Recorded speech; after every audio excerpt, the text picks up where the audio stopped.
Kazi Shah Muzakker Ahmedul. You've seen how Norman was talking about the trust and mistrust. Anyone now thinking of traveling to the Middle East would definitely consider a change of travel plans. How are you seeing this, the economic fallout from this kind of disaster?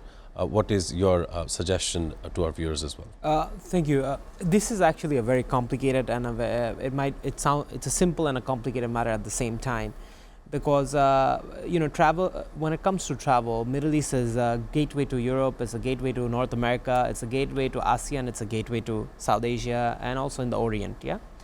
So these countries like Qatar, Bahrain, Kuwait, UAE, they have played a very key role in facilitating travel. They have connected people from the east to west and south to north. That's what they have done.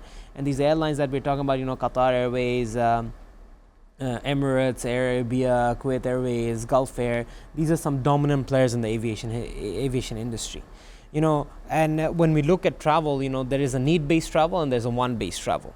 And due to these disruptions, what has happened that need-based travel, those who needs to go from point A to point B. I'm not talking about the ones that wants to go to Middle East, but wants to go to Europe and North America. They're going for alternative routes.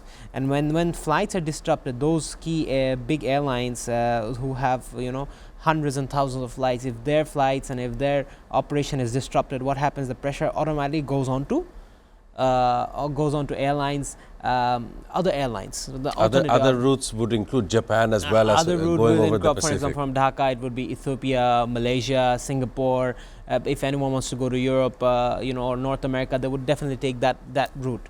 And so what happens? When there is a surge of demand of this sort, what happens is automatically pushes up the fares, because airlines, they use a dynamic pricing system, and as the aircraft fills up and the prices goes up.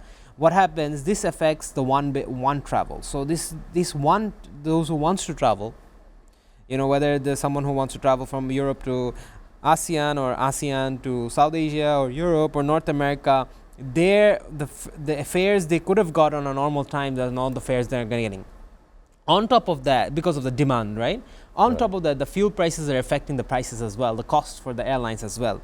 So combined, what has done, I think if it continues, it will bring the world to a choke point where countries that depend on tourism will be heavily affected. It's not only Middle East. Yes, a big chunk of Middle Eastern revenue, these Middle Eastern countries, their big chunk of revenue, a big chunk of, your economy is dependent on tourism. They will be definitely affected.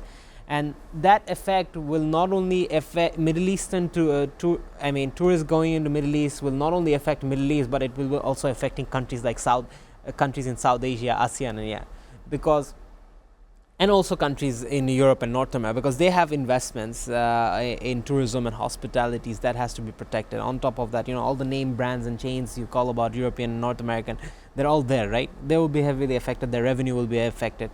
On top of that, countries who supply migrant workers to these Middle Eastern countries will be heavily affected, because these economies can be easily predicted that a predicament may be arising out of this. These economies are moving from a pure oil-based economies to a service-oriented, tourism-oriented economies, Correct. right? And what happens there? They're trying to enhance that, and and due to the lack of labor force in these countries, it's countries like Philippines, Bangladesh, Pakistan, India, and several other countries in the ASEAN, even Thailand nowadays. That we are the ones that are supplying these migrant workers. These migrant workers are going to these countries. So what happens?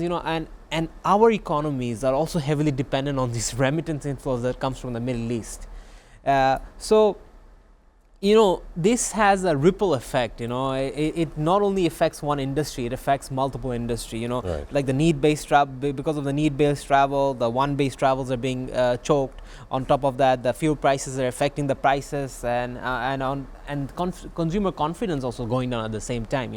Consumers like, okay, should I, whatever disposable income I have, should I save it for my need in the future, or should I, because since the oil prices are disrupted, this is exactly and the commodity prices will go up, and oil affects everything, right? So consumer confidence are going up. So and that what happens is global tourism is affected without a doubt.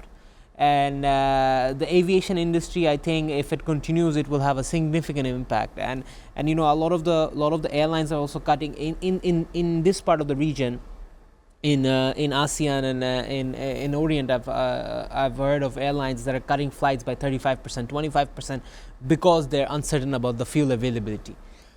So overall, I think it's not only the aviation and tourism industry itself, but it's the global economy is going to a choke point where, you know, many countries might be forced into recessions if this continues any further. So that is what is our fear at the moment.